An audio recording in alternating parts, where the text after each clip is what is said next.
नमस्कार, जय हिंद, जय भारत, शुभ संध्या। एक बार फिर वैभवी हाजिर है किरदार जिंदगी के नए पायदान के साथ।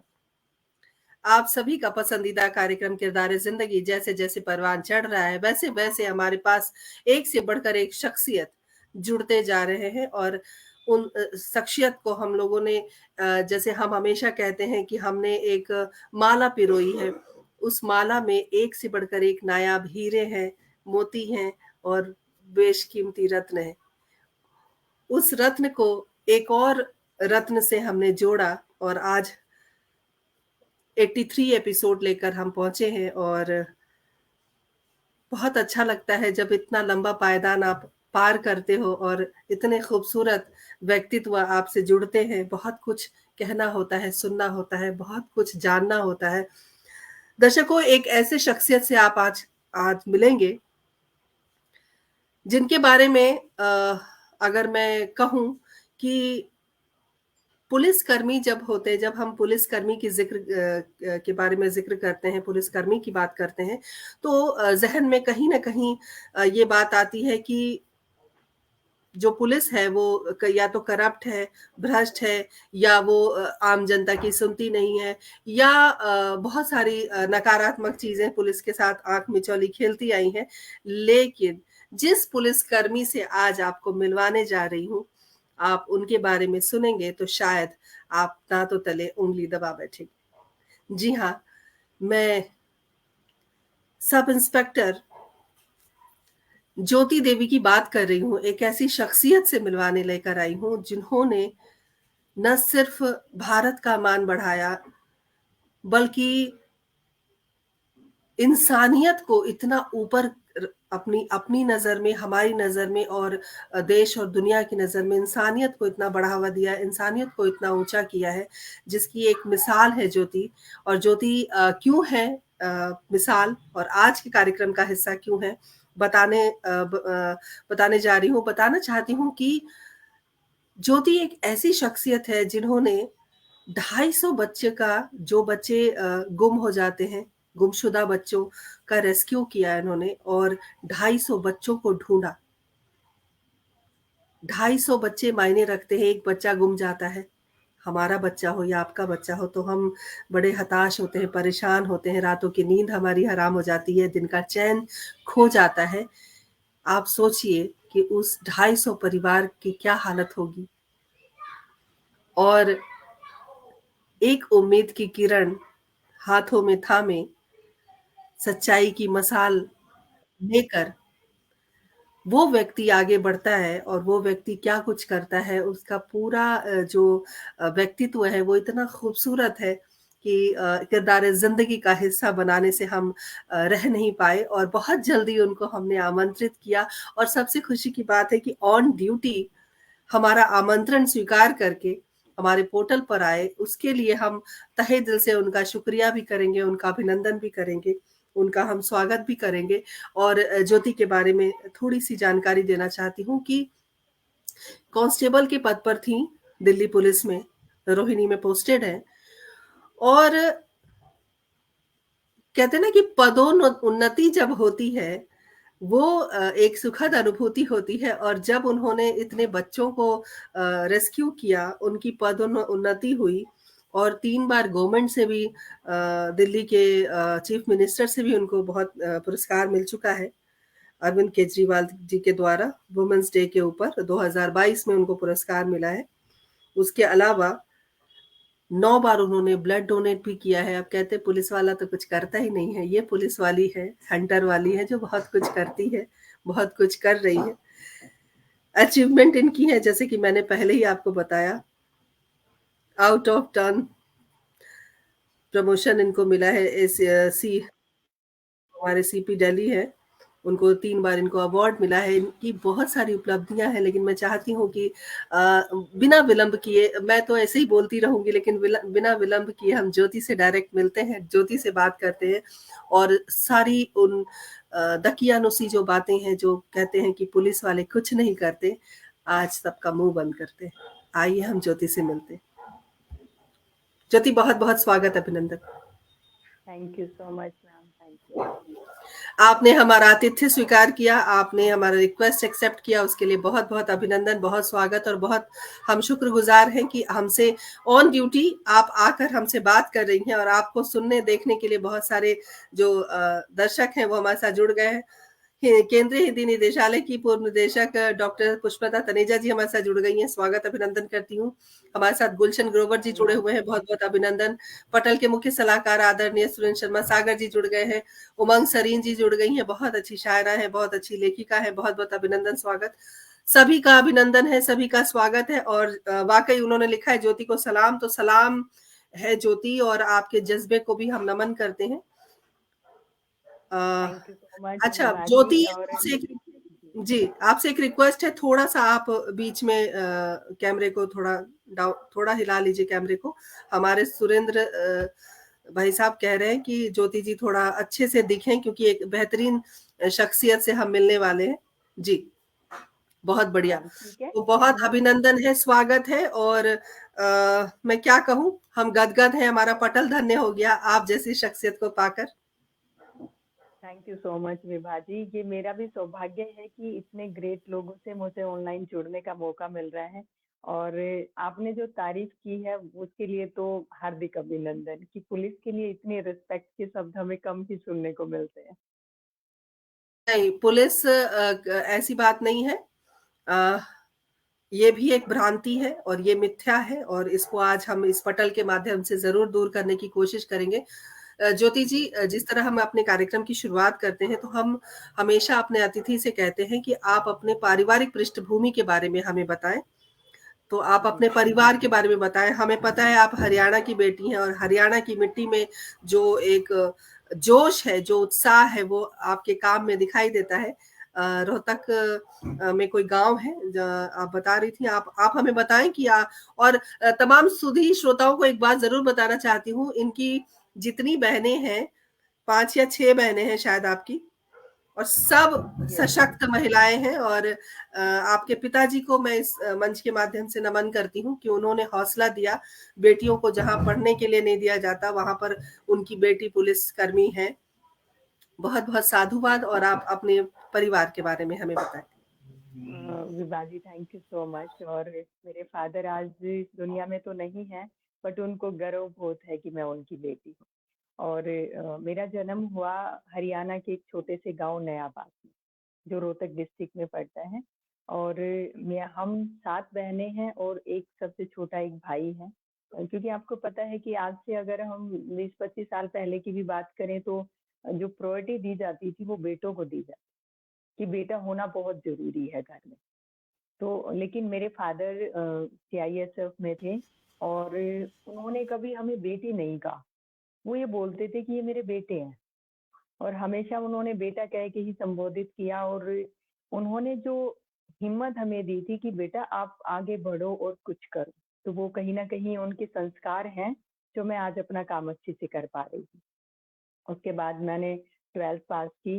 मैंने जब 10th पास की तो उस टाइम पर हमारे 5 से 6 गांव का बोर्ड होता था एग्जाम का, तो वो मैंने टॉप किया था। उसके बाद 12th पास करने के बाद मेरी मैरिज हो गई थी। मैरिज के बाद मैंने अपनी स्टडी कंटिन्यू की, ग्रेजुएशन की। ड्यूरिंग द ग्रेजुएशन मुझे बेटे की प्राप्ति हुई और उसके बाद फिर मैंने दिल्ली पुलिस ज्वाइन किया 2006 में एज ए कांस्टेबल। और ट्रेनिंग के बाद फर्स्ट पोस्टिंग पुलिस स्टेशन में हुई। उसके बाद से फिर वेरिएशन की ड्यूटी हमें मिलती रहती है, ऑफिस वर्क भी रहता है, फील्ड का भी रहता है। लेकिन एक जज्बा वो कुछ था पहले से ही, कुछ ऐसा करना है जो दूसरों के लिए भी प्रेरणा बने।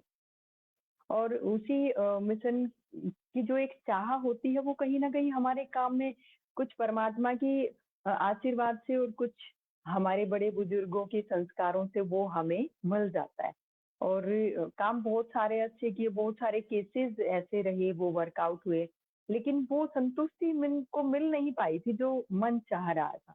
उसी की चाह में 2020 में एक स्टैंडिंग ऑर्डर हमारे होनेबल सीपी साहब थे उस टाइम पर, राकेश अस्थाना साहब, उनकी तरफ से स्टैंडिंग ऑर्डर आई कि जो भी, क्योंकि दिल्ली में मिसिंग चिल्ड्रन का ग्राफ बहुत ज्यादा है बहुत ज़्यादा मिसिंग रिपोर्ट होती है। हर थाने में अगर हम एवरेज निकालें तो हर वीक या 10 डेज़ में एक किडनैपिंग का केस रजिस्टर होता है। अब उनमें बहुत सारे ऐसे केसेस थे कि कई-कई साल तक बच्चे का पता ही नहीं लग पाता था। तो सीपी साहब मीटिंग्स हुई सीनियर्स की और उन्होंने कहा कि भई स्टाफ को थोड़ा मोटिवेट किया जाए कि वो इस फील्ड में इंटरेस्ट लें। उसके लिए उन्होंने स्टैंडिंग ऑर्डर निकाला कि भई जो भी बच्चे ट्रेस करेगा, उनको आउट ऑफ टर्न प्रमोशन दिया जाएगा। तो वैसे तो आउट ऑफ टर्न प्रमोशन एक प्रमोशन है, बट उसके साथ-साथ ये जो मिसिंग बच्चे ट्रेस करने का इतना सुअवसर था कि एक नैतिक काम हो पाएगा, जो एक मन को टीस थी कि कुछ काम करना है देश के लिए, समाज के लिए। और पुलिस की जो एक छवि है नेगेटिव लोगों के बीच की, पुलिस काम नहीं करती है, पुलिस कठोर होती है, स्पेशली जो गरीब तबका है, पुलिस उनकी सुनती नहीं है।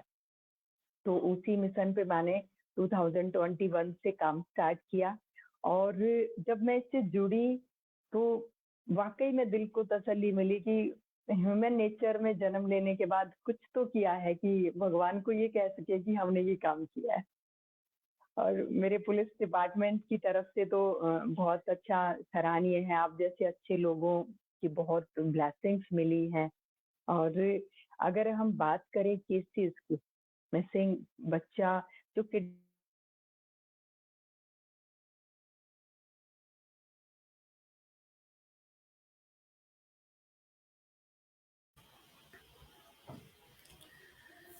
ज्योति जी से थोड़ा-सा संपर्क शायद टूट गया है हमारा, तब तक हम दर्शक दीर्घा में जितने भी महानुभाव जुड़े हैं, उनका अभिनंदन करते हैं।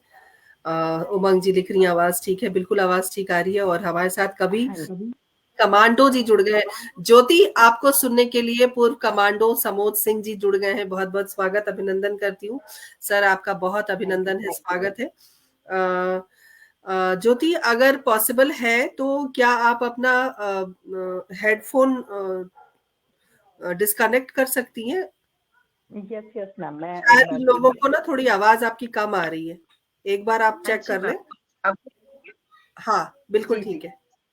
अब ठीक है। ओके, ठीक है मैम। तो बहुत अच्छा लगता है देखिए आपने बहुत अच्छी बात कही किसी पुलिसकर्मी के मुंह से जब हम ये सुनते हैं कि भगवान के घर अगर हम जाएंगे तो हमें लगेगा कि भगवान से जब हम मिलेंगे तो कह सकेंगे नजर मिला सकेंगे कि हमने कुछ अच्छा काम किया है अमूमन पुलिस के बारे में हमारी एक अलग राय है और मैं ये नहीं कहती कि पूरी तरह गलत है क्योंकि कुछ चीजें हैं जो वाकई गलत हैं कुछ चीजें सही हैं तो सही को सही और गलत को गलत कहना चाहिए जहां यस, पर आप जैसी जाबाज महिला पुलिसकर्मी है तो उन्हें हम नमन भी करते हैं और अगर कुछ इस तरह के भ्रष्टाचार से लिप्त लोग होते हैं तो हमें उनकी निंदा भी करनी चाहिए वो तो यस, देखिए ये औसत चलता रहता है ये तो यस। समाज का बिल्कुल, हिस्सा है बिल्कुल, खैर बिल्कुल, आपने सही जी कहा। देखो, जी कोई भी डिपार्टमेंट या ऑर्गेनाइज़ेशन है मैम, वो समाज से ही निकल कर बना है। पुलिस भी उसी समाज का एक हिस्सा है। सभी पुलिस अच्छी भी नहीं है, सब बुरे भी नहीं हैं। वो मिली-जुली सरकारें हर जगह चलती हैं, बट ये है कि अच्छाई चल बुराई अगर साथ में है, तो अच्छे लोग भी हैं अच्छा करने के। बिल्कुल सही बात है देखिए अगर हम कहते हैं कि ये कलयुग है तो कलयुग तभी टिका हुआ है जब पाप और पुण्य का बैलेंस चल रहा है बिल्कुल, तो और मैम इस बैलेंस करने कलयुग के लिए में अच्छे लोग हमेशा रहेंगे और ये धरा तभी टिकी हुई है जब अच्छे लोग हैं हमारे संपर्क में तो ये जब इस तरह के आला अधिकारी की ओर से एक संदेश आता है कि आप मोटिवेट करने के लिए कि आप कुछ उस तरह के काम कीजिए और एक एक बहुत बड़ा केस है बहुत सारे बच्चे मिसिंग हैं ये एक चुनौती भी है बच्चे को यस मैम, ढूंढना या बिल्कुल, किसी बिल्कुल। को भी जो बच्चा किडनैप हो गया है या बच्चा गुम गया है आपको क्योंकि बहुत सारे केसेस होते हैं वो रजिस्टर्ड ही नहीं होते यस मैम, तो ये करने में एक तो जज्बा चाहिए कि हाँ मुझे कुछ करना है और उसके अलावा एक बहुत बड़ी चुनौती है कि कैसे करना है तो कितना यस। आसान हुआ आपके लिए जब क्या कुछ रहा आपकी जो ये यात्रा रही है ये बहुत दिलचस्प यात्रा है और मैं चाहूंगी कि हमारे तमाम सुधी से हमारे श्रोताओं से आप इसको साझा करें मैम बिल्कुल आपने ठीक कहा। देखो यात्रा जो है वो आसान बिल्कुल भी नहीं। वो क्योंकि आपको वो काम करना है जिसके लिए आपके पास कोई क्लू नहीं। रास्ता डेफ़िनेटली टफ़ था, खुद रिस्क भी होता है, बहुत सारी चीज़ें होती हैं, ना आपको दिन देखना है, ना रात देखनी है, ना जगह देखनी। आपको किसी भी टाइम किसी भी चीज़ के लिए निकल पड़ना है। मैं एक केस का डिस्कस करूँगी, चुनौती वाली ही बात है। एक बच्चा 4 साल का मिसिंग हुआ, मिसिंग रिपोर्ट पेरेंट्स ने दर्ज कराई। शाम को 8-9 बजे के आस-पास हमें सूचना मिली कि ऐसे केस रजिस्टर हुआ है। पेरेंट्स से हमने बात की, थोड़ी इन्फॉर्मेशन हमें कलेक्ट हुई और एक नंबर सस्पेक्टेड मिला, उसको हमने सर्विलेंस पर लिया। रात को 3 बजे मुझे उस नंबर की लोकेशंस मिली और वो लोकेशंस मुझे मिली तो वो लोकेशन जो होती है वो एबीसी और टाइप तक की होती है, तो जो ए टाइप लोकेशन है वो परफेक्ट होती है। मेरे पास वो परफेक्ट टाइप ए की लोकेशन थी, तो मुझे लगा कि अगर सडनली इस पे नहीं पहुँचा गया, तो बच्चे को कुछ भी हो सकता है, जो सस्पेक्टेड पर्सन्स है जिस क्लू पे हम पहुँच रहे हैं। तो उसी टाइम क्योंकि मैं अगर स्टाफ को इन्फॉर्म करूँ, उनको बुलाऊँ, तो वो टाइम स्पेंड हो जाता है उसमें, आधा 1 घंटा लग जाएगा और तब तक लोकेशन चेंज हो सकती है। मैंने स्कूटी उठाई और उस लोकेशन पे मैं रात को 3 बजे अकेली पहुँच गई। जो लोकेशन पे जब मैं पहुँची तो मैं उस टाइम वहाँ पहुँच गई, मैंने ये नहीं देखा कि कौन-सा रास्ता है और क्या बीच में है, क्या नहीं है। जब मैं वहाँ पहुँची और लोकेशन पे जब मैंने ट्रैक किया और इन बिटवीन जब मेरा स्टाफ आया, जब हम वापसी में वहाँ से आए तो स्टाफ ने कहा, "मैडम आप यहाँ से अकेले चले गई?" वो बिल्कुल सुनसान जंगल का एरिया, कोई वहाँ पे स्ट्रीट लाइट नहीं थी, कोई ऐसा वो नहीं था। मैंने कहा मुझे रास्ता उस टाइम पे दिखाई नहीं दिया कि रास्ता क्या है। उस टाइम पे सिर्फ़ मेरे सामने लोकेशन थी। अब वो भगवान मेरे रक्षक थे तो मुझे कुछ नहीं होना। तो चैलेंज मैम बहुत सारे ऐसे होते हैं। अगर हमें क्लू मिलता है कि बच्चा आउट स्टेशन है, मोस्टली केसेज़ में आजकल तो टेक्निकल सर्विलेंस से ही काम होता है। मोबाइल जहाँ पर है, टेक्निकल सर्विलेंस हम लेके चल रहे हैं, वहाँ पे हम टाइम नहीं गँवा सकते। वहाँ पे तुरंत गाड़ी उठा के चाहे खुद ड्राइव करो, अपनी गाड़ी लेके जाओ, कुछ भी करो, सडनली वहाँ पहुँचना होता है।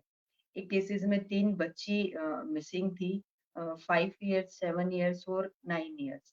तीनों रियल सिस्टर थी और जो हमें इन्फॉर्मेशन मिली कि वो बच्ची यूपी के गाँव में है। तो जब मिल गया कि भई तीनों बच्चियाँ गाँव में हैं और वहाँ तक जाने का रास्ता कम से कम 2 से ढाई घंटे का था। मेरे माइंड में ये रहा कि 2 ढाई घंटे में जब तक मैं वहाँ पहुँचूँ, उन बच्चियों के साथ कुछ गलत ना हो जाए। वो 2 घंटे मेरे लिए बड़े चैलेंज थे कि वो बच्ची मैं पहुँच जाऊँ और वो तब तक सेफ रहे, उनके साथ कुछ मिसहैपनिंग ना हो पाए। आप यकीन नहीं करेंगे, गाड़ी मैंने 250 किलोमीटर की स्पीड से चलाई हाईवे। सोच रही हूँ कि और स्पीड में कुछ हो जाता, लेकिन वो ये था कि टाइम नहीं लगना चाहिए, पहुँचना है और मैंने बताया कि परमात्मा ऐसा रक्षक था कि कुछ भी नहीं हुआ और उन तीनों बच्चियों को मैंने सेफली रेस्क्यू करा। Thank you. बहुत ज्योति एक चैलेंजेस बात जी, एक जी, बात और मैं जानना चाहती हूँ, हमारे दर्शक भी जानना चाहेंगे कि कई बार क्या होता है कि आपके कुछ खुफिया तंत्र होते हैं, आपके कुछ खबरी होते हैं, जिनकी यस, वजह से आपको लीड मिलती है। तो ये यस। कितना हद तक सही इन्फॉर्मेशन आपको दे पाते हैं? या मो 100% यस मैम, आप ठीक कह रहे हैं। देखिए, अब हम पुलिस जो है, अकेली पुलिस किसी मिशन में सक्सेस नहीं हो सकती, जब तक पब्लिक का सपोर्ट नहीं मिलेगा। पब्लिक हमारे लिए जो अच्छे लोग हैं सोसाइटी में, वो बहुत हेल्पफुल है।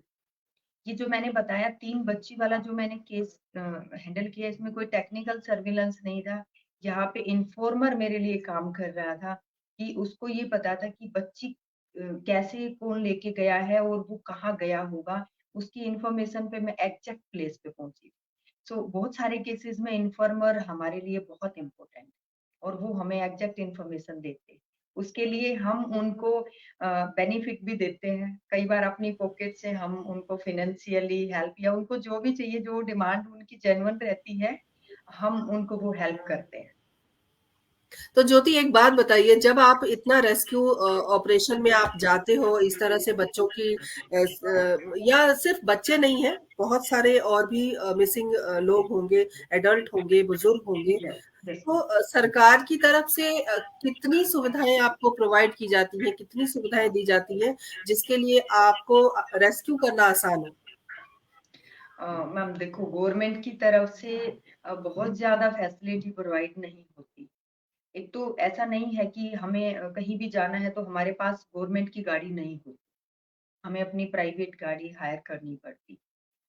दूसरा जो भी एक्सपेंडिचर्स होता है, अब तो कुछ टाइम से हमारी गवर्नमेंट हमें व्हीकल का जो भी आता है रेंट, वो रेंटेड गाड़ी का वो हमें रिम्बर्स कर देते हैं।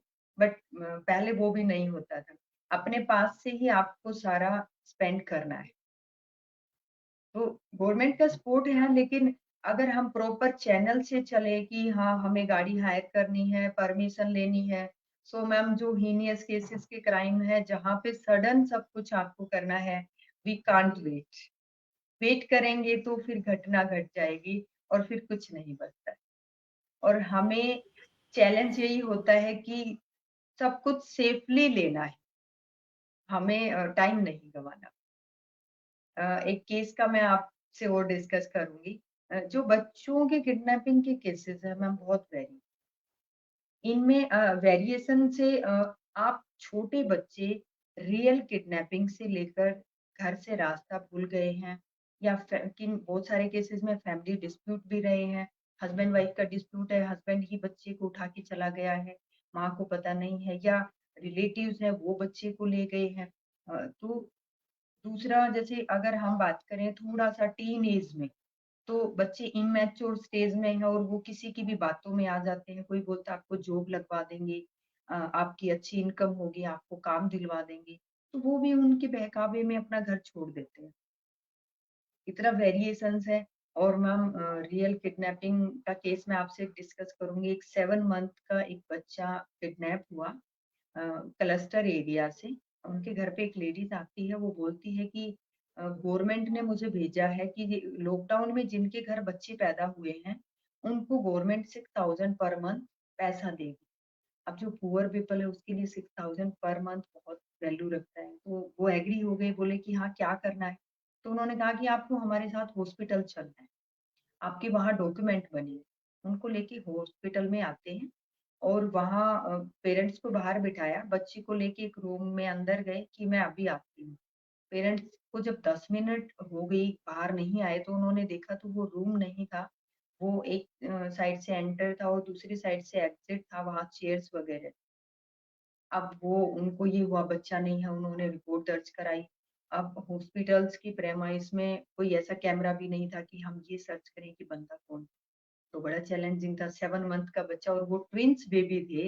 एक बच्चा मम्मी के पास रह गया और दूसरा उसके पास। तो जो दूसरा बच्चा था वो खुद इतना, वो ट्विन्स का तो आपको पता है बड़ा अटैचमेंट होता है।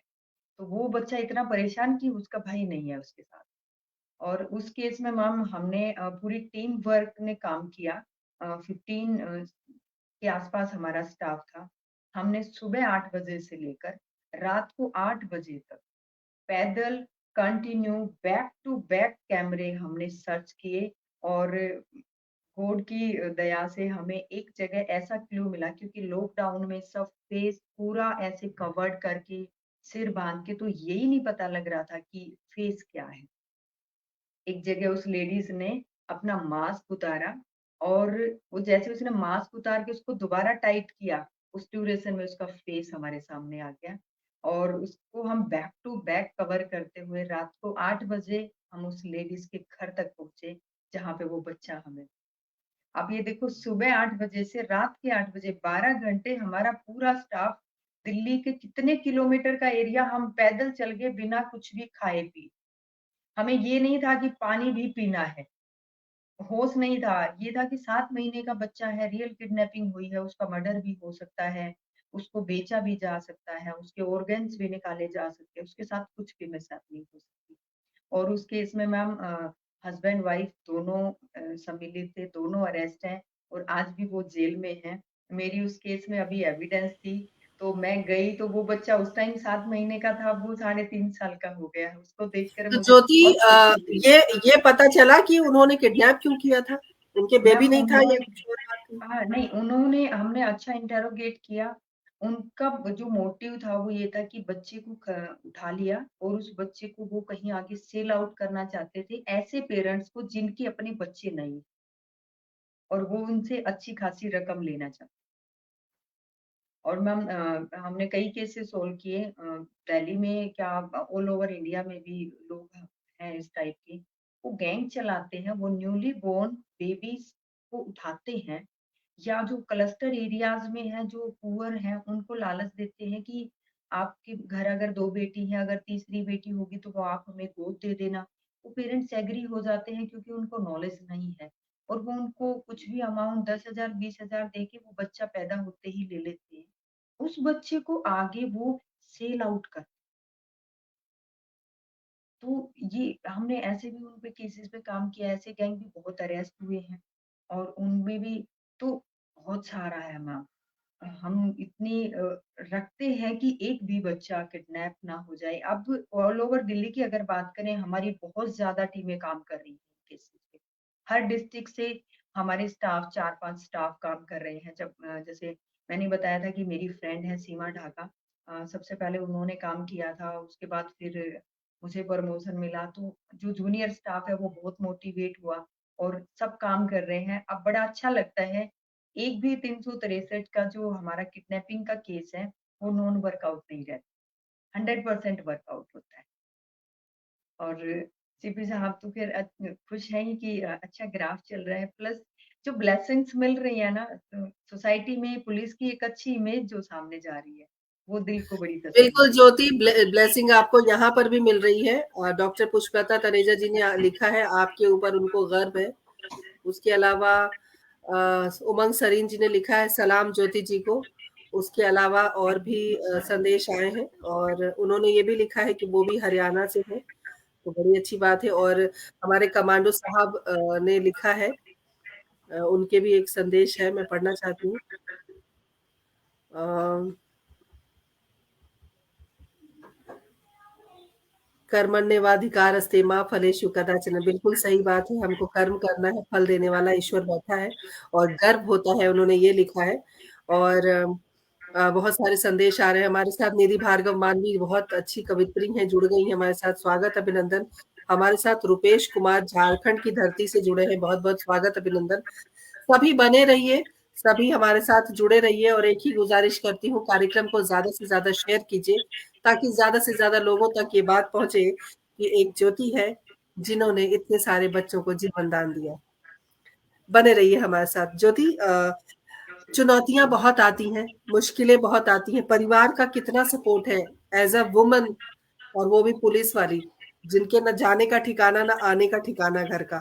तो ऐसे माहौल में हस्बैंड और बच्चे बच्चे का जो तालमेल है वो कितना कुछ है, मुझे पता है ज्यादा है, लेकिन हमारे दर्शकों को भी आप जरूर बताएं। मैम बिल्कुल आपने ठीक कहा, परिवार का बहुत अच्छा सपोर्ट है, वो भी गर्व महसूस करते हैं। और बीइंग ए फीमेल, मैं अगर बात करूँ, जब कंटिन्यूअसली मैं इस मिशन पे काम कर रही थी, तो 4 मंथ्स के लिए मैंने अपने बेटे को अपनी सिस्टर के पास छोड़ दिया। क्योंकि मेरा कोई टाइम ही नहीं था, मैं कब घर से निकल रही हूँ, कब आ रही हूँ।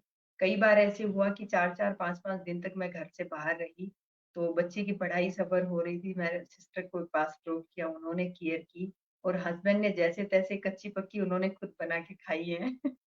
बट उन्होंने ये कहा कि आप जो काम कर रहे हैं, आप उसमें लगे रहो, हम अपनी फैमिली देख लेंगे, आप औरों की फैमिली देखो, वो वैल्युएबल है।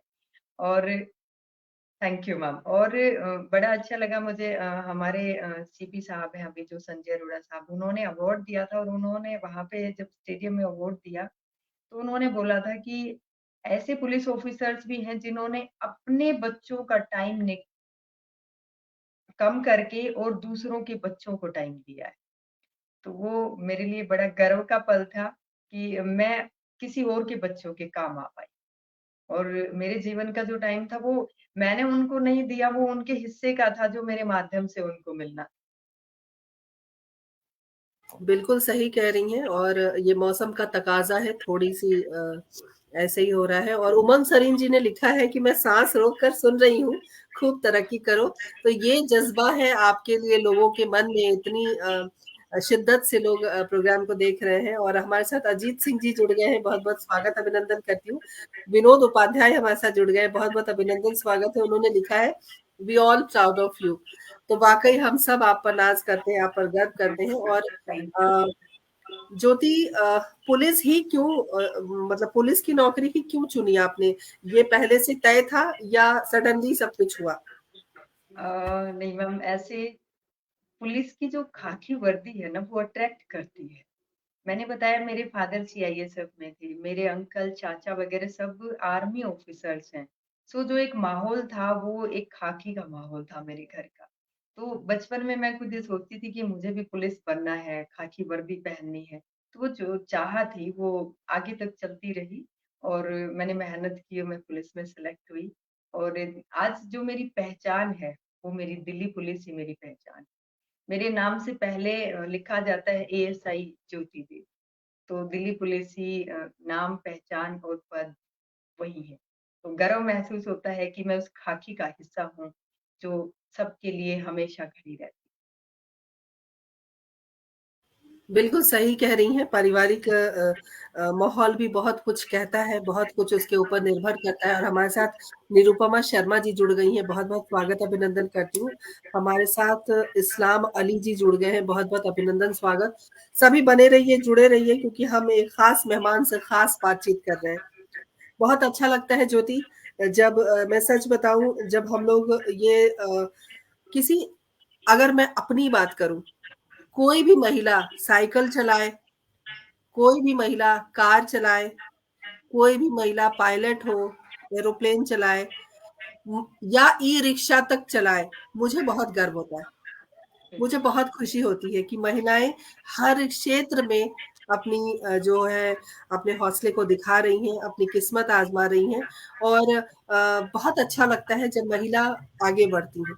तो महिला सशक्तिकरण की अगर हम बात करें तो महिला हमेशा से सशक्त रही है और रहेगी। अम, तो ज्योति कोई ऐसा केस आपके करियर में रहा है जो बहुत ही ज़्यादा चैलेंजिंग हुआ हो और आपको लगा हो 1 मिनट के लिए हमारे साथ रामदेवी जी जुड़ गई हैं, बहुत-बहुत अभिनंदन, कि मुझसे नहीं हो पाएगा या मैं कैसे करूँ या कभी सर पकड़ के आप बैठ गए हो कि समझ में नहीं आ रहा मैं कैसे शुरू करूँ, कहाँ से मतलब क्लू लेकर आऊँ? एक होता है कि जद्दोजहद करनी पड़ती है कभी-कभी, तो कोई ऐसा वाक़या हमारे दर्शकों से आप ज़रूर साझा करें। यस मैम, बिल्कुल आपने याद दिलाया।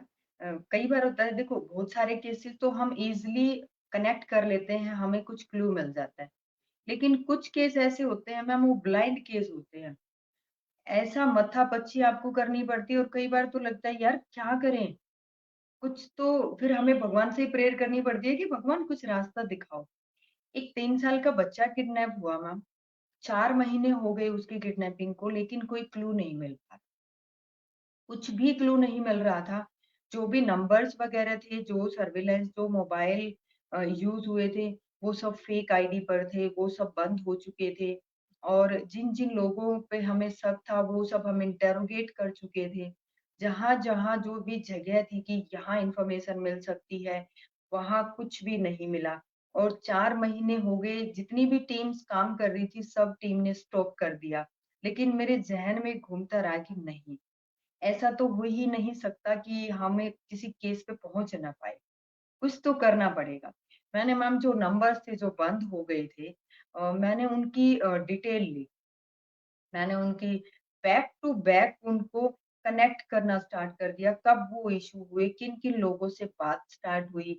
आप यकीन करेंगे मैंने कंटिन्यू 1 महीना मोबाइल की डिटेल निकालने में 12-12, 13-13 घंटे लगा कई लाख मोबाइल नंबर थे जिनको मैं कंटिन्यू वॉच कर रही थी, उनकी डिटेल ले रही थी और जब 1 महीना मैंने जब मोबाइल नंबर्स पे काम किया, back to back 6 month detail जो थी लास्ट यानी बच्चे को 4 महीने हो गए, उससे पहले 6 महीने पहले नंबर्स जो थे, मुझे एक ऐसा नंबर मिला, जो मेरे लिए क्लू बन गया। उस नंबर्स पे जब हम पहुँचे, वो नंबर था जहाँ से सिम खरीदी गई। उस सर्विस प्रोवाइडर का और उससे पहुँचे उनका सारा रिकॉर्ड निकाला कि हमें उस बंदे की फ़ोटो चाहिए जिस बंदे ने ये सिम आपसे इश्यू कराई। वो भी काफ़ी ऐसा नहीं था कि वो यहाँ का दिल्ली का केस नहीं था, वो आउट ऑफ दिल्ली का था। उनका पुराना रिकॉर्ड निकाला, काफ़ी उनके रजिस्टर खंगाले और हमें उस बंदे की फ़ोटो मिली और वो जब कंटिन्यू मैंने 1 महीना तो मोबाइल नंबर्स पे काम किया, उसके बाद इन्फॉर्मेट पे काम किया और फिर जाके हम उस बच्चे तक पहुँचे। 2 अक्यूज़ उसमें अरेस्ट हुए। बच्चा सेफली रेस्क्यू हुआ, उसके लिए वो मेहनत सारी ये लगा कि कुछ भी मेहनत नहीं की, बच्चा सेफ मिल गया। तो मैम वो केस था कि जब बाकी सारी टीम को जब पता लगा कि मैडम ने वो केस सोल्व कर लिया है, तो वो मुझसे पूछने लगे, "भई क्या किया? हम सब थक गए थे कि कुछ भी नहीं है, छोड़ना पड़ेगा।" मैंने कहा, "नहीं, वो परमात्मा रास्ता दिखाता है, बस हमें उसमें लगना पड़ता है।" तो चैलेंजिंग था मैम, वो डेफ़िनेटली ब्लाइंड केस था और एक केस मैम ऐसे ही बच्ची थी 3 मंथ्स की बच्ची थी। वो किडनैप हो गई थी। उसमें हुआ क्या था कि जो बच्ची की मदर है, उनके किसी के साथ रिलेशंस थे और वो आदमी उस बच्ची को ले गया ये कह के कि बच्ची मेरी। अब वो केस रजिस्टर हो गया और पुलिस उसको ढूँढ नहीं पा रही है, कुछ भी उसका क्लू नहीं मिल पा रहा था।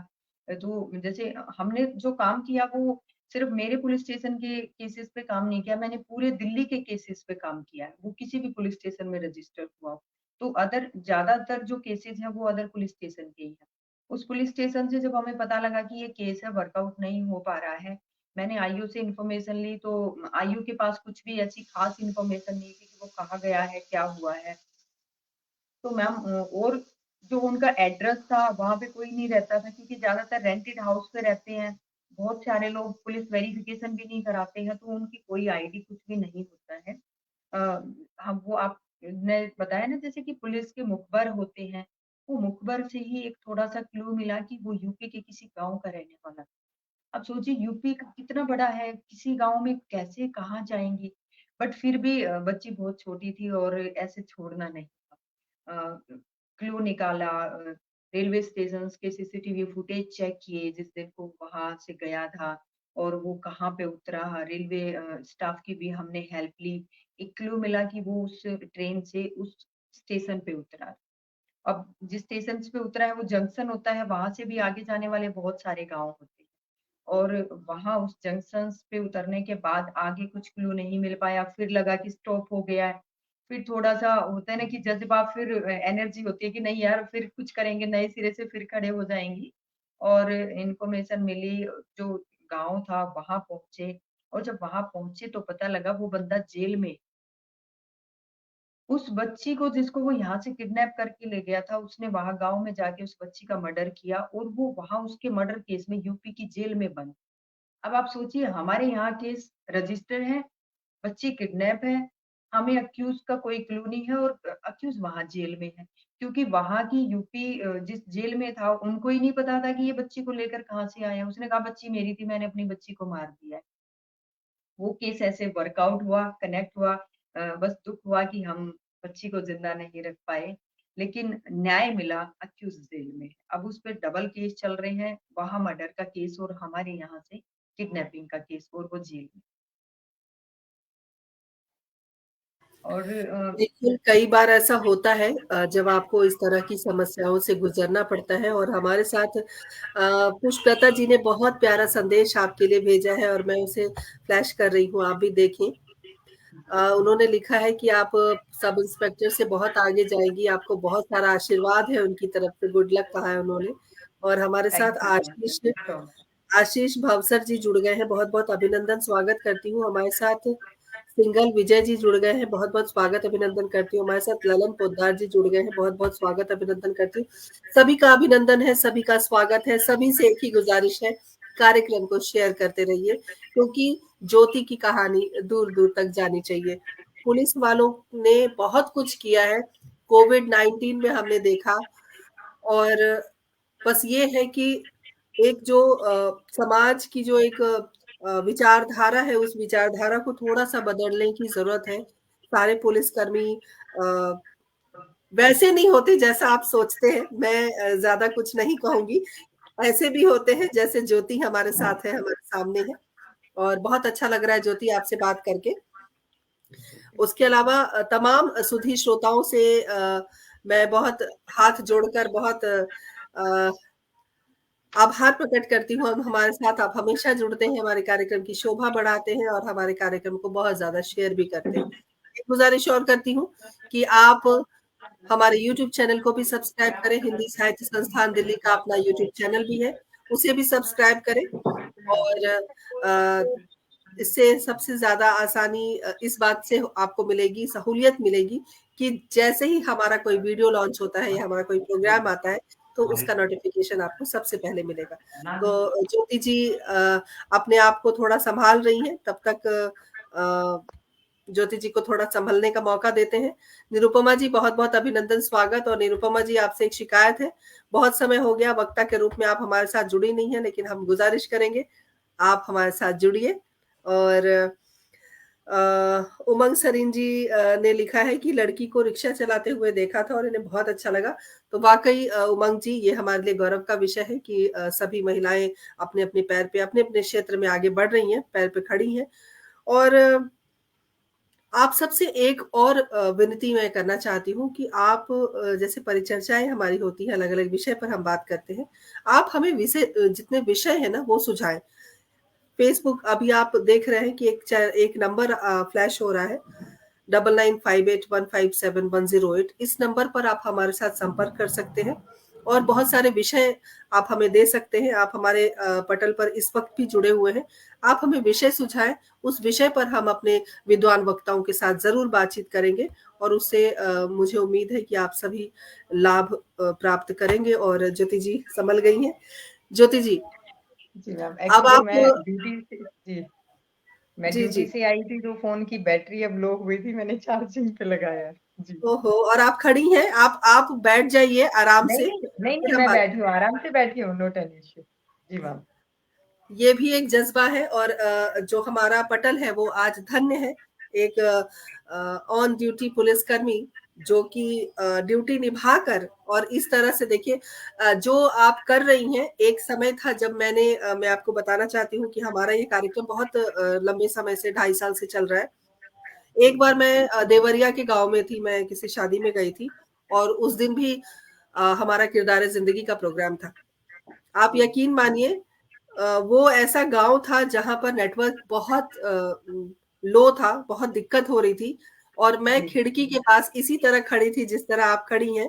मुझे वो वाक़या याद आ रहा है और तब तक खड़ी रही जब तक ये प्रोग्राम खत्म नहीं हो गया, क्योंकि हमने अ, अपनी जान लगा दी है, इस कोशिश में हम रहते हैं कि हम प्रोग्राम को कभी स्किप ना होने दें। जी, जी। और यही कारण है कि मैं कहीं भी रहती हूँ, किसी भी जगह रहती हूँ तो प्रोग्राम को ज़रूर कनेक्ट करती हूँ। तो मुझे आपने वो बात याद दिला दी और बहुत-बहुत आपका। आपके थैंक यू मैम, जी। आपके जज़्बे को भी सलाम, जो आप अच्छे लोगों की कहानियाँ दूसरों के पास पहुँचाने के लिए इतनी मेहनत कर रहे हैं। हमारी कोशिश है, हम अगर कुछ अच्छा कर पाएँ, देखिए हर व्यक्ति, जैसे आपने कहा कि जाकर ईश्वर को मुँह दिखाना है, तो हम भी चाहते हैं कि जाकर कुछ तो अच्छा काम करके जाएँ कि ईश्वर शाबाशी डेफ़िनिटली, दे। अगर शाबाशी ना यस, भी दे, तो कम से कम ये तो कहे कि कुछ अच्छा काम आपने किया है। तो एक अच्छा यस। काम हम करने की कोशिश कर रहे हैं। आप सभी बने रहिए हमारे साथ। तो ज्योति, एक और केस था आपके पास जो 13 साल की लड़की थी, उसका एक भाई भी था यस मैम। मैम और वो वाकया मैं चाहती हूँ हमारे दर्शकों से आप साझा करें।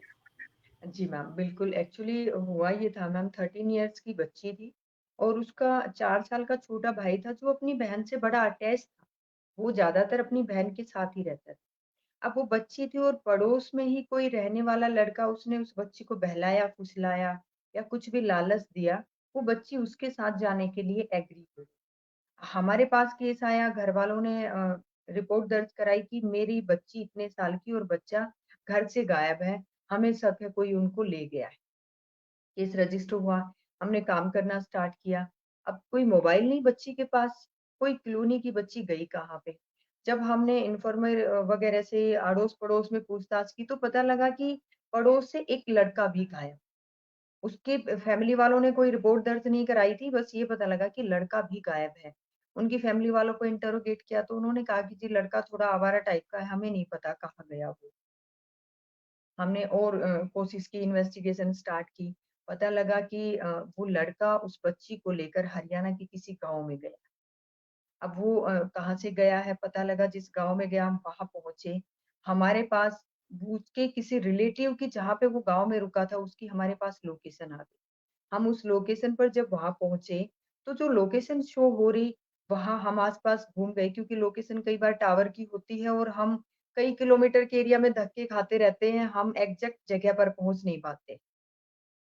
तो जहाँ पे लोकेशन और जो इन्फॉर्मेशन हमें मिल रही थी, वहाँ पे एक घर था, उस घर पे ताला लगा हुआ था। अब हम 2-3 बार तो वहाँ से घूम गए कि कुछ भी पता नहीं लग रहा है। अड़ोस-पड़ोस में भी हमने पता कर लिया। अब वो कई बार होता है कि वाइब्रेशन किसी चीज़ को कनेक्ट कर लेती है। वो मुझे ऐसे बार-बार मेरा ध्यान जो है उस घर के ताले पर जा रहा है कि कुछ है। अब मैं वहाँ पास गई तो थोड़ा-सा लगा कि अंदर कोई एक्टिविटी है और ताला लगा हुआ है। अब ऐसे तो देखो पुलिस ताला तोड़ नहीं सकती है विदाउट सर्च वारंट के, एज़ पर लॉ अगर हम बात करें। लेकिन अगर हम सर्च वारंट का वेट करें और वहाँ अंदर कुछ भी हो जाए, फिर उसके लिए लोग ये कहते हैं कि पुलिस कर क्या रही थी? तो कई बार अपनी ज़िम्मेदारी पूरी करने के लिए हमें थोड़े से नियम कानून से परे हट के काम करना पड़ता है। वो अकॉर्डिंग टू सिचुएशन लेना पड़ता है। तो मैम हमने वो उस घर का वो ताला तोड़ा और जब हम अंदर गए तो वो बच्ची जो 13 साल की थी और उसका 4 साल का भाई उस कमरे में चारपाई के नीचे इतनी डरी हुई अवस्था में थे कि अगर हम ताला ना तोड़ते तो हो सकता है वो डर के मारे ही मर जाए। जो लड़का उनको लेकर गया था, वो उनको वहाँ बंद करके और उसकी प्लानिंग थी कि किसी और आदमियों के साथ भी कनेक्ट होके उस बच्ची के साथ गलत घटना करने की। और वो परमात्मा ने हमें दूत बना के समय से भेजा और बच्ची को कुछ नहीं हो पाया, हमने उसे रेस्क्यू किया। वो केस भी मुझे बड़ा याद आता है, बड़ा रिस्क और जब जिस अवस्था में बच्चों को हमने देखा था, मतलब गले लगा लिया और बच्चे रोने से रुक नहीं रहे थे कि हमें आपने बचा लिया, हमें बचा लिया। तो बहुत सारे ऐसे केसेस रहे मैम कि जो दिल को छू गए कि कुछ किया है यार, इंसान है हम बिल्कुल, और बिल्कुल, अपनी दिल को आपने छुआ है, आपके दिल को किसी ने छुआ और आपने हमारे दिल को छुआ। एक प्रश्न आपके लिए है, वो भी मैं पढ़ूँगी, लेकिन उमंग सरीन जी का एक संदेश आया है, बड़ा मज़ेदार संदेश है, वो मैं पढ़ना चाहती हूँ। उन्होंने लिखा है कि आपको सुनने में वो इतना खो गई कि उनकी सब्ज़ी जल गई। तो अब इसका हम कुछ नहीं कर सकते और एक प्रश्न आया है विजय सिंघल जी का जिन्होंने लिखा है कि क्राइम पेट्रोल में जितनी भी कहानियाँ दिखाई जाती हैं टीवी पर, क्या वो सारी सच्ची होती हैं? सच्चाई पर अ, आधारित है? जी। देखो क्राइम पेट्रोल पर तो दिखाई जाती है, वो तो एक स्क्रिप्ट बना के आपको थोड़ा-सा और इंटरेस्टिंग भी दिखाना चाहते हैं। लेकिन बहुत सारी कहानियाँ सच भी होती हैं। वो उन कहानियों से उठाते हैं, जो वो दिखाते हैं वो सेम घटना ऐसे ना घट के मेन घटना उस टाइप की होती है। ऐसा क्राइम होता है। बिल्कुल, हमारे पटल की संयोजिका बहुत देर बाद आई हैं और आपको पेनल्टी लगेगी। आप सब्ज़ी बनाने के चक्कर में आ नहीं पाती, तो बुधवार को ज़रूर सब्ज़ी जल्दी बना लिया करें। आशा साहनी हमारे साथ जुड़ गई हैं, बहुत-बहुत अभिनंदन, स्वागत करती हूँ। बहुत बेहतरीन गीतकारा हैं, बहुत अच्छी लेखिका हैं और बहुत अच्छी इंसान हैं और सुदर्शन दीदी आपका बहुत-बहुत अभिनंदन, स्वागत करती हूँ। ज्योति, ये आपका विभा मैम वर्क एक एक इच्छा मैं भी बीच में रखना चाहूँगी। ये जितने भी आपके इतने अच्छे प्रशंसक हैं, दर्शक हैं, कभी इनसे रूबरू कराने का मुझे भी मौका दीजिए, मैं भी कुछ महान शख्सियतों से मिल पाऊँ। बिल्कुल, बिल्कुल, हम जल्दी मिलेंगे निसंदेह और एक बात और कहना चाहती हूँ कि जी मैम। पूछना चाहती हूँ कि एक संजीदा पुलिस ऑफिसर के अंदर क्या एक प्यारी-सी बच्ची भी है जो इठलाती है, शैतानियाँ करती है या उधम मचाती है या बिल्कुल जैसी आप हैं ऑन ड्यूटी वैसे ही ऑफ ड्यूटी भी है? नहीं, नहीं मैम, देखो ये तो ह्यूमन नेचर है और मेरे पुलिस स्टेशन में अगर बात करेंगे मेरे बारे में, तो कहेंगे कि ज्योति मैडम बहुत चंचल है। जब भी कोई प्रोग्राम होता है हमारा जैसे 26 जनवरी प्रोग्राम है, 15 अगस्त का है, मैं पूरे पुलिस स्टेशन की डेकोरेशन की ज़िम्मेदारी मेरी होती है और मुझे बड़ा शौक है अपना मैं तिरंगे वाली ड्रेस पहनती हूँ, मैचिंग चूड़ियाँ, वो मैं कुछ फ़ोटोज़ आपको सेंड करूँगी। वो एक लाइफ़ का अलग कलर है जो मैं एन्जॉय करती हूँ। उस देशभक्ति के रंग में स्टाफ बोलता है कि मैडम आप नहीं हैं तो फिर रंग नहीं है। तो वो चीज़ें भी चलती हैं, ज़िंदगी का हिस्सा है। हम भी चाहते हैं कि कुछ पल ऐसे खुशी के हों बाकी जो हमारी ड्यूटी है, हमें लगता है हमारी वही रियल लाइफ। हम रम गए हैं इसमें। लोगों को लगता है कि बड़ी मुश्किल जॉब है, दिल्ली पुलिस में भर्ती हो, कैसे सर्वाइव कर रहे हो? लेकिन मेरा कहना ये है कि मैं गर्व महसूस करती हूँ, मैं दिल्ली पुलिस का हिस्सा हूँ। मैं उस डिपार्टमेंट का हिस्सा हूँ जहाँ पर किसी के पैर में काँटा लगने से लेकर सिर फूटने तक की बीमारी के लोग आते हैं। चोट लग जाती है तो पहले हॉस्पिटल नहीं जाते हैं, भाग के पुलिस स्टेशन आते हैं, सर हमारे साथ झगड़ा हो गया है। हमारा पीसीआर स्टाफ, हमारी गाड़ी उनको हॉस्पिटल लेकर जाती, उनका इलाज कराती। जो लावारिस पर्सन मिलते हैं, उनको हम अनाथालय में जमा कराते हैं, उनको खाना देते हैं, उनको रोटी देते हैं। जो अनआइडेंटिफाई जिनकी डेड बॉडीज़ मिल जाती है, जिनका कोई वारिस नहीं होता है, उन डेड बॉडीज़ का हम दाह संस्कार कराते हैं। जिन बच्चों के पेरेंट्स छोड़ देते हैं, हम उन बच्चों को अनाथालय में जमा कराते हैं। रेगुलर उन बच्चों की हम केयर करते हैं, स्टेटस रिपोर्ट लेते हैं कि वो बच्चे ठीक हैं, वो कहाँ पर हैं। सो मैम मैं उस डिपार्टमेंट में हूँ जहाँ पर सब कुछ आता है। पागल इंसान से लेकर इंटेलिजेंट इंसान तक, साइको टाइप के सब कुछ आते हैं, हम उनको भी हैंडल करते हैं, तो गर्व महसूस होता है। डॉक्टर जी, सिर्फ इलाज हमें करता भी है मैम। बिल्कुल ज्योति, हमें भी आपके ऊपर गर्व है और बहुत अच्छा लग रहा है आपसे इन सब बातों को सुनना। और जब हम बात करते हैं एक जाबाज पुलिस ऑफिसर की, तो कभी-कभी ऐसा भी लगता है कि जान को हथेली पर लेकर आप चलते हैं। जान का डर नहीं लगता? मर गए तो? मैम मरेंगे तो अपने देश के काम आएँगे, क्या बात शहीदों है! में क्या गिनती होगी। क्या बात है! क्या बात है! यही जज़्बा है जो मैं हमेशा एक बात अपने ज़हन में रखती हूँ और अपने बच्चों को भी सिखाती हूँ कि जितने भी सैनिक हैं, उनके ऊपर हमें नाज़ करना चाहिए, गर्व ना करना चाहिए और बहुत बिल्कुल, रिस्पेक्ट करनी चाहिए, क्योंकि आपकी वजह से ही हम सुरक्षित हैं, अपने घरों में हैं, आराम से हैं अपने परिवार के साथ।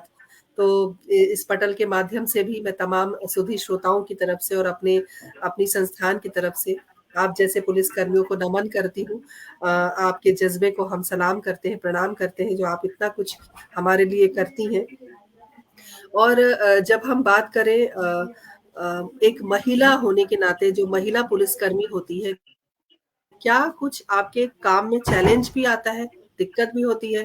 या कभी हुई कि एक महिला है, आप आपसे कुछ नहीं होगा, आप मत करो ये काम, या कोई केस आपसे ले लिया जाता है ये कहकर कि आप महिला हैं, क्या कुछ कभी ऐसा झेलने को मिला?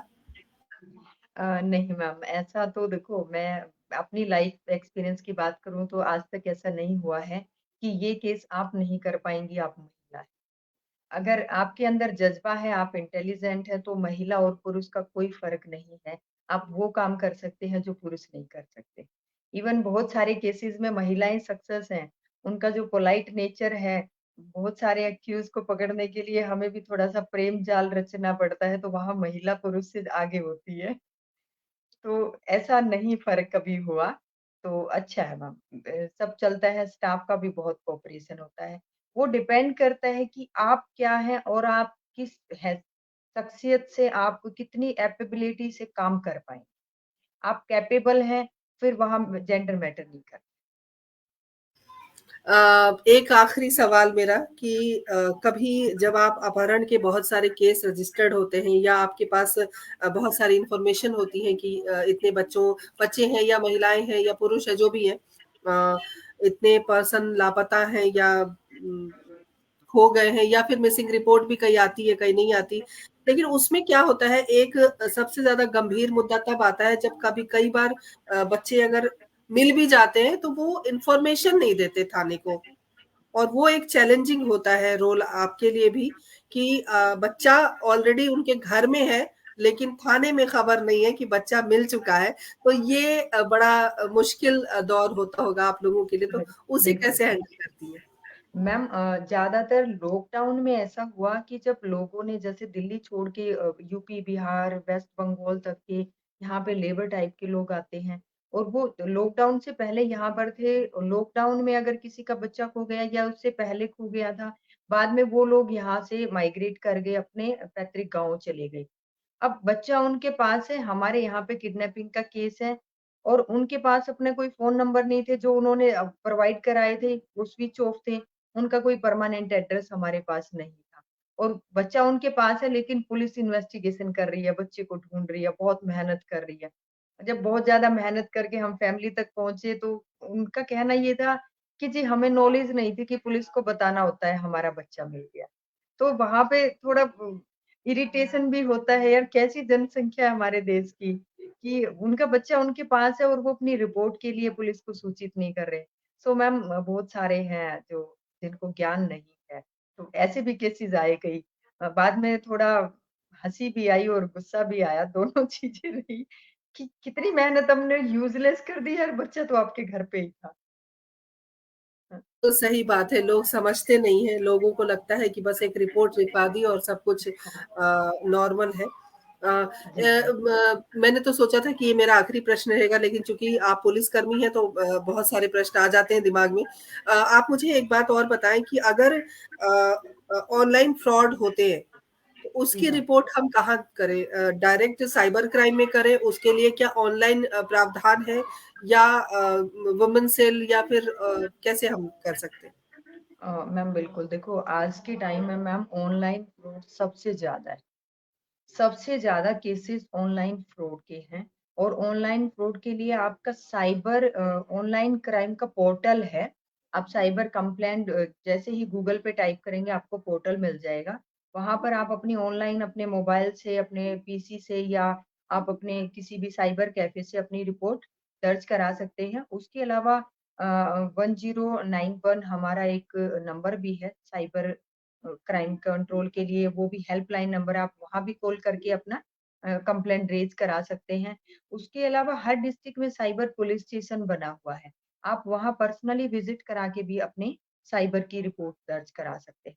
उसमें जो भी आपकी एडिशनल इन्फॉर्मेशन होगी जैसे किसी बैंक से ट्रांज़ैक्शंस हुई है, बैंक डिटेल वगैरह, मोबाइल नंबर्स हैं या स्क्रीनशॉट है या आपके व्हाट्सएप के थ्रू जो भी हुआ है, वो चीज़ें आप उसमें अटैच करके वो आप करा सकते हैं। और मैम साइबर फ्रॉड का तो एक बड़ा अ, सब्जेक्ट है आज के टाइम अवेयरनेस का, गवर्नमेंट भी बहुत अवेयर कर रही है। हम भी टाइमली अपने एरिया में लाउड स्पीकर से भी हम अवेयरनेस करते हैं कि साइबर फ्रॉड से बचें। बट इतने टाइप का साइबर फ्रॉड होता है कि आप सोच नहीं पाएँगे। मैं आपसे एक छोटा-सा केस अभी डिस्कस करूँगी। बिफोर 3 डेज़ का केस है। एक लड़की का मोबाइल मिस होता है 1 वीक पहले। वो कैब से आई थी और कैब में उसका मोबाइल छूट गया। उसने कैब अपने ही मोबाइल से बुक की थी तो उसको कैब का नंबर भी नहीं पता, क्योंकि वो मोबाइल में ही था। उसने अपनी रिपोर्ट पुलिस स्टेशन में आके रजिस्टर करा दी। हमने इन्वेस्टिगेशन स्टार्ट की, लेकिन क्योंकि कोई कैब नंबर नहीं था, मोबाइल स्विच ऑफ हो गया। तो 1 वीक के बाद लड़की वापस पुलिस स्टेशन में आती है और वो बोलती है कि मैम सुबह मेरे पास ना एक नंबर से फ़ोन आया, वो सिम उसने अपनी नई सिम इश्यू करा ली। उसी सिम पे फ़ोन आया, वो उठा नहीं पाई तो उसकी सिस्टर के फ़ोन पे फ़ोन आया और जिस बंदे का फ़ोन था उसने कहा कि आपका मोबाइल खो गया था और वो मोबाइल हमारे पास है, हमें मिला था, हम आपको लौटाना चाहते हैं। आप सोच सकते हैं कि हमारी कोई चीज़ खोई हो, कोई सामने से बोले तो हम बड़ा एक्साइटेड हो जाते हैं कि मोबाइल मिल गया। तो उसने कहा कि ठीक है बता दीजिए, उसने कहा कि मैं तो बहुत दूर रहता हूँ। पता नहीं झारखंड उन्होंने कोई एड्रेस उनको बताया और आप लेने आ जाओ अपने मोबाइल को। तो उन्होंने कहा हम इतनी दूर तो कैसे लेने आएँगे? तो बोला कि ठीक है देखो या तो आप अरेंज कर लो अदरवाइज़ मेरे किसी काम का नहीं है, मैं इसे डब्बे में डाल दूँगी। तो उसने कहा कि आप एक काम कर दीजिए, आप इसको ऑनलाइन भिजवा दीजिए। वो पार्सल कर दीजिए या पोर्टर जो भी है आप ऐसे भिजवा दीजिए। तो उन्होंने कहा कि ठीक है हम भिजवा देंगे, उनकी बात हुई और उसने लड़की को बड़े फेथ में लिया। उसने कहा कि 3100 रुपए लगेंगे आपका पोर्टर के थ्रू भिजवाने में। लड़की को लगा यार 50,000 का मोबाइल है, चलो 3100 में वापस आ रहा है। उसने उसको ऑनलाइन पेमेंट कर दी। अब वो ऑनलाइन पेमेंट कर दी और वो उनको बता रहे हैं कि हाँ, हम इस पोर्टर से भेज रहे हैं, वो उसको ऐसे गुमराह करते रहे। बाद में उनसे डिमांड करने लगे कि नहीं हमारा पोर्टर तो ना 2500 रुपए और माँग रहा है। अब उस लड़की को लगा यार कहीं मैं ठगी का शिकार तो नहीं हो रही हूँ और वो भाग के पुलिस स्टेशन में आई। मैंने बंदे से बात की उस नंबर पे, मैंने कहा कौन है, कहाँ से बोल रहे हैं? तो वो कुछ या तो भाषा से समझ गया। कह रहे हैं बाबा जी सब जानते हैं, एक कस्टमर तो ठगा गया, अब हम किसी दूसरे को देखते हैं। ये लैंग्वेज थी बंदे की फ़ोन पे। अब देखो ये मैंने बताया कि इस टाइप का फ्रॉड भी होता है। अब हम भी हैरान हो गए कि किसी अनजान को ये कैसे पता लग गया कि इस लड़की का मोबाइल खोया है। इसकी रिपोर्ट रजिस्टर है, जबकि रिपोर्ट भी थाने में हुई है, वो कहीं पब्लिक प्लेटफ़ॉर्म पे नहीं है। अगर आप साइबर कैफ़े में कराएँ तो हम 1% मान लें कि साइबर कैफ़े वाला मिला हो, उसने किसी को इन्फॉर्मेशन दे दी हो। लेकिन इस केस में भी वो नहीं था, साइबर कैफ़े का भी नहीं था। अब जिन्होंने मोबाइल चुराया था, मोबाइल उन्होंने कहीं किसी को सेल आउट किया होगा, जिनके पास मोबाइल था, क्योंकि जब हमारा मोबाइल खोता है तो सब कुछ हमारे मोबाइल में सारे कॉन्टैक्ट, सारी मेल, फ़ोटो सब हमारी आधी दुनिया आज के टाइम मोबाइल में होती है। तो वो सारी इन्फॉर्मेशन मोबाइल में थी और उन्होंने उनके फैमिली नंबर भी निकाले, उनको कॉल किया और इस टाइप से उसका साइबर फ्रॉड किया। अब हमारी उस पे इन्वेस्टिगेशन चल रही है, हम बंदे तक पहुँचने की पूरी कोशिश करेंगे। तो मैं इसलिए आपके माध्यम से मैंने ये बताना चाहा कि बहुत अवेयर रहो। आपके पास किसी भी टाइप की कोई भी कॉल आ जाए इवन एआई टूल्स ऐसा हो गया है कि आपके ही फैमिली मेंबर की साउंड में आपको कॉल करेंगे, आपको लगेगा आपका बच्चा, आपका हस्बैंड या आपकी वाइफ या माँ कुछ भी बोल रहा है कि जैसे माँ की आवाज़ होगी कि बेटा मैं यहाँ ना प्रॉब्लम में हूँ, फटाफट ना 2500 रुपए भेज दो इस नंबर पे। आपको लगेगा मेरी माँ बोल रही है और आप फटाफट भेज देंगे बिना सोचे-समझे। ये साइबर फ्रॉड है। कुछ भी ऐसा हो, अगर आपको लगे कि आपके किसी नोन का फ़ोन आ गया है, वो प्रॉब्लम में है, आप जिस नंबर से फ़ोन आया है डिस्कनेक्ट करो, आप खुद कॉल बैक करो, क्योंकि आपकी कॉल उसके पास रियल जाएगी और जो भी सिचुएशंस है वो क्लियर हो जाएगी। सो कभी भी ब्लाइंड फेथ मत करो, किसी की भी बातों में मत आओ, आपको कोई कितना भी प्रेशराइज़ कर रहा है, हम आपकी वीडियो वायरल कर देंगे, आपकी फ़ोटोज़ वायरल कर देंगे, आपको बदनाम कर देंगे। आपकी किसी भी टाइप की वो वीडियो आपके पास भेज रहा है, आपको डरने की ज़रूरत नहीं। आपको बस उस टाइम पे अपने माइंड को कूल रख के ये सोचना है कि कोई मेरे साथ फ्रॉड करने की कोशिश कर रहा है, मुझे करना नहीं। तो आप साइबर फ्रॉड से बच पाएँगे। बिल्कुल सही कहा ज्योति और हमारे साथ विपिन गर्ग जी जुड़ गए हैं। बहुत-बहुत अभिनंदन, स्वागत करती हूँ विपिन जी। और ये वाक़ई साइबर फ्रॉड जो है, साइबर क्राइम है, ये बहुत बुरी तरह अपने पाँव पसार चुका है और हमने इस पर परिचर्चा भी की थी। और साइबर क्राइम के एक एडवोकेट से हमने बहुत सारी बातें की थी और जो आईआईटी प्रोफ़ेशनल हैं, उनसे भी बहुत सारी बातें की थी। तो इस तरह की अवेयरनेस के कार्यक्रम हम करते रहते हैं और लोगों को अवेयर करने का ही हमारा जो उद्देश्य है कि लोगों को हम किस प्रकार अपने कार्यक्रम के माध्यम से जागरूक करते रहें। इसी उद्देश्य की पूर्ति के लिए किरदार ज़िंदगी और परिचर्चा का कार्यक्रम हिंदी साहित्य संस्थान दिल्ली लेकर आता रहता है। और ज्योति जी हमारे साथ जुड़ने के लिए, इतनी सारी बातें करने के लिए, अपना कीमती वक़्त हमें देने के लिए बहुत-बहुत आपका आभार। Thank you ma'am, thank you so much. तमाम सुधी श्रोताओं का मैं हृदय से आभार व्यक्त करती हूँ हमारे साथ जुड़ने के लिए, हमारे साथ बने रहने के लिए। गुज़ारिश वही, हमेशा आप अपना स्नेह, अपना सहयोग हमें देते रहें। कार्यक्रम में आप जुड़ें और जुड़कर जिस प्रकार हमारे कार्यक्रम की शोभा बढ़ाते हैं, हमेशा बढ़ाते रहें। ज्योति जी जैसे जाबाज़ पुलिसकर्मियों को हृदय से हम नमन करते हैं और सैनिक जिनकी वजह से हम खड़े हैं, हम ज़िंदा हैं, हम साँस ले रहे हैं, उनको भी हम नमन करते हैं। कार्यक्रम में उपस्थित सभी श्रोताओं का पुनः आभार और ज्योति जी पुनः आभार आपका हमसे जुड़ने के लिए और बहुत-बहुत आपका थैंक यू सो मच अभिनंदन मैम और और चाहती हूँ जल्दी-जल्दी प्रमोशन आपको मिले, बहुत जल्दी आप बहुत बड़े ओहदे पर पहुँचे, बहुत सारी शुभकामनाएँ। Thank you so much ma'am. मेरी तरफ से आपके सभी दर्शक जो महान हस्तियाँ, जो अच्छे इंसान हमारे साथ जुड़े, मेरी तरफ से भी उन सभी का हार्दिक अभिनंदन। विपिन जी का एक संदेश आया है, वो संदेश मैं पढ़ के सुना देती हूँ। 10 मार्च को वुमेन्स डे के अवसर पर एक प्रोग्राम वो कर रहे हैं और हमें आमंत्रित किया है आपको और मुझे बहुत-बहुत आभार व्यक्त करती हूँ विपिन जी। थैंक यू विपिन जी, बहुत-बहुत थैंक यू सो शुक्रिया। मच। बहुत शुक्रिया और इसी तरह बने रहिए, जुड़े रहिए, नए-नए शख्सियत को हम ढूँढ-ढूँढ कर लाएँगे और आपसे मिलवाएँगे। ज्योति जी पुनः आभार। अगली बार नए किरदार के साथ, तब तक के लिए आज्ञा दीजिए। शुभ रात्रि। जय हिंद, जय भारत। जय हिंद।